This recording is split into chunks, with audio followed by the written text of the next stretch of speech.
Genèse, chapitre 13, version Semeur. Abraham quitta donc l'Égypte avec sa femme et tout ce qu'il possédait en direction du Néguev. Lot était avec lui. Abraham était très riche en troupeaux, en argent et en or. D'étape en étape, il retourna du Néguev jusqu'à Béthel, au lieu où il avait auparavant établi son campement entre Béthel et Haï, c'est-à-dire à l'endroit où était l'autel qu'il avait précédemment érigé, et il y pria l'Éternel.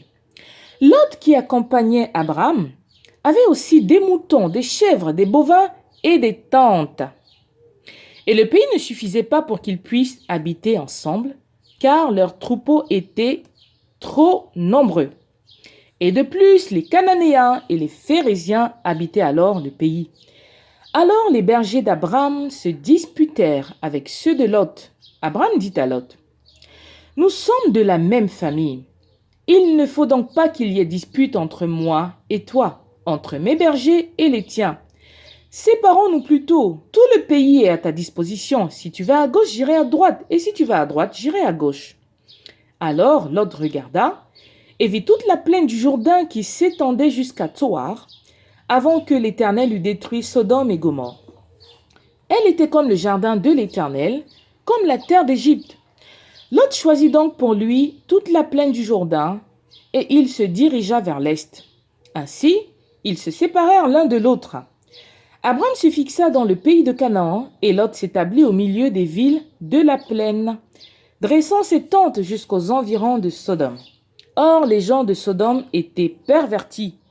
Ils commettaient de grands péchés contre l'Éternel. L'Éternel dit à Abraham, après que Lot se fut séparé de lui, « Lève les yeux et regarde depuis l'endroit où tu es, vers le nord, le sud, l'est et l'ouest. Tout le pays que tu vois, je te le donnerai, à toi et à ta descendance pour toujours. Je rendrai ta descendance aussi nombreuse que les grains de poussière de la terre.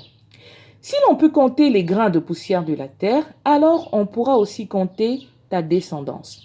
Lève-toi, parcours le pays en long et en large, car je te le donnerai. » Alors Abraham déplaça son campement et vint se fixer près des chênes de Mamré, aux environs d'Hébron, et il bâtit là un autel à l'Éternel.